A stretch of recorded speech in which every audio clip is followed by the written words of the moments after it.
Hi, my name's Adam Mason, and I'm sitting here at Vriesenhof with the Vriesenhof Cabernet Sauvignon and Vriesenhof Cabernet Sauvignon Reserve from the 2023 vintage, 2024 vintage of the Vriesenhof Cabernet Sauvignon. But for as long as I can remember, Vriesenhof always had a reputation for making really classically styled Cabernet Sauvignon in the heartland of Cabernet Sauvignon territory, up against Stellenbosch Mountain and the Helderberg here in Stellenbosch. And Stellenbosch is a pretty hot place, generally speaking, or actually technically speaking, it's considered a hot viticultural zone. But we're about 15 kilometers away from False Bay as the crow flies, up against these mountains. And as a result of that, we get the full benefit of the maritime influence of False Bay. So during summer, the southeasterly blows regularly, and that cools down the heat of the Stellenbosch area. So it's one of the coolest parts of an otherwise warm area. And it's a fallacy that grapes need to struggle and to suffer in order to produce great wine. You actually need a moderate climate to get the best out of the vine. You don't want the vines to suffer unnecessarily. You don't want them to struggle for want of water. And you want the plants to be happy enough to produce wonderful flavors, ripen tannins, and give great color. And I think where we're sitting here at Vriesenhof on this hill is a great site for growing really magnificent Cabernet Sauvignon. So we offer two different styles of Cabernet here. The Vriesenhof Cabernet Sauvignon is mostly younger vineyards, and this style is really accessible. It's true to type. It's a classic Cabernet Sauvignon. It's got wonderful sort of refined texture and length and all of those beautiful cassis and blackcurrant characters you'd expect from Cab, but in a very accessible way. And then the 2023 Reserve, which is the first Reserve we've released of Cabernet Sauvignon, or certainly since I've been working here, since 2021. I don't think we ever called a Cab Reserve before at Vriesenhof.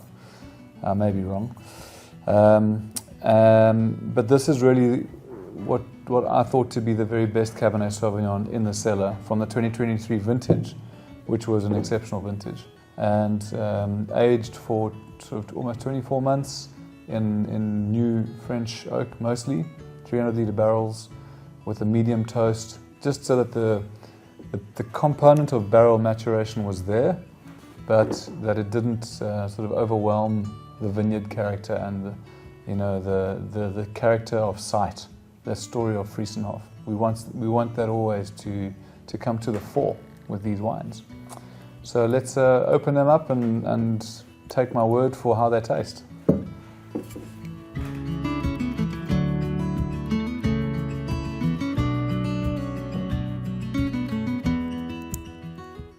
We're sitting here sort of mid-autumn 2026, tasting the 2024 wine 2 years after it was born, I guess, in the vineyards and made.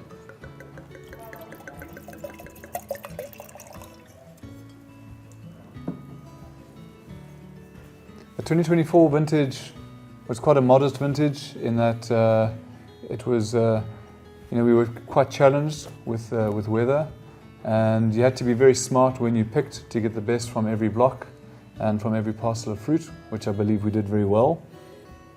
And immediately I smell this. It just makes me think of sort of delicate forest floor characters. There's lovely ripe fruit, sort of plums. There's a bit of spice here. The oak component is very subtle. It's quite attractive. When we make wine, we obviously want the wine to be about grapes, but barrel maturation is a feature of the character of a lot of wines, and a variety like Cabernet Sauvignon has so much structure and power that it can absorb these sort of oak maturation in barrel, and the oak just provides extra complexity and extra weight to the wine and gives it another depth, another layer of complexity. So it's very complementary. It's a bit like having toast without butter and with butter. You can have it without the butter, that's cool, but when you add a nice layer of butter to your toast, it soaks up those flavors, and it just makes the toast that much more attractive, that much more Moorish. Yeah, and this is lovely. It's really respectful of Cabernet Sauvignon's character. There's a finesse to it. I often find Cabernet from this part of the world can be quite austere, but in a good way, not too lean or too hard. But there's a tension to the wine. It's got lovely length. It's fine. It's elegant. It's classic. One of the characters that we pick up a lot of the time with the Vriesenhof wines, and this can also go back to the really old vintages that we've opened, is this fresh red cherry character. So there's a brightness to the fruit here. And that brightness speaks of cooler climate. Once again, going back to the cooler climate within an otherwise warm environment. And let's move on to the 2023 Reserve Cab, which I'm actually really excited to taste because I haven't tasted it in quite a while. And as I said, this is a selection of a very special vineyard site. The Bloemklippen River tributaries meandered down the foothills of the Stellenbosch mountain over the past millennia, and over time they've washed out all of the fines and all of the light sort of clay particles from the surface of the soil, and as a result you've got this very rocky soil surface of very smooth river stones, but at a little bit of depth, possibly 800 mils to a meter deep, you've got this clay layer. So a combination of these very warm soils on the top, aerated, poor vigor soils, and at depth this clay layer that's full of moisture and minerals and sustains the vines, allows us to grow these vineyards as dryland vines. And the result is really intense fruit. It's quite low yields, the canopies are not very big, everything's in balance, but there's an intensity and a real power to these wines. And of course, I can't talk about Stellenbosch Cabernet Sauvignon without mentioning Jan Boland-Coetzee and Jan's contribution to Cab in this country.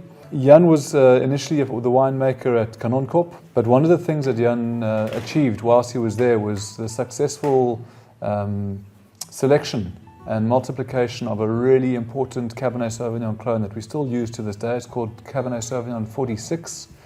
So CS46 is what we refer to it in the trade. And Jan always used to pick it up in tastings, and I remember him, you'd look up and you'd go, and you'd have the wine and you'd go, beefy, 46. That's the hallmark of Cabernet Sauvignon 46, is really deep, beefy kind of character. So it gives Stellenbosch Cabernet quite a characteristic style of wine. What makes a wine good? Only a good vineyard to start off with. So good fruit and good caring. Because a winemaker is only a humble servant of that what nature's provide. And as I said, this has been matured in new French oak barrels for 24 months. So it's really soft and smooth. It's got all of the beautiful kind of sandalwood and cigar box characters you normally associate with new oak barrels. And it really is just delicious. My mouth is watering as I smell it. It's a beautiful expression of Cabernet Sauvignon. It's ripe, and it's almost like a reduction sauce. The concentration of flavor and that sort of almost hints of umami and texture and weight on without even having had a sip. That is a delicious drop of wine. It is. It's everything you'd expect from a Cabernet Sauvignon. It's got this juicy, sweet fruit, but at the same time, there's a wonderful savory texture. It's got finesse.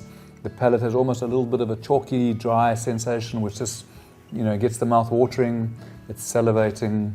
It's wonderfully clean, and it's got a great purity of fruit to it. It's Cabernet Sauvignon from a great site in a really lacquer vintage. Cheers.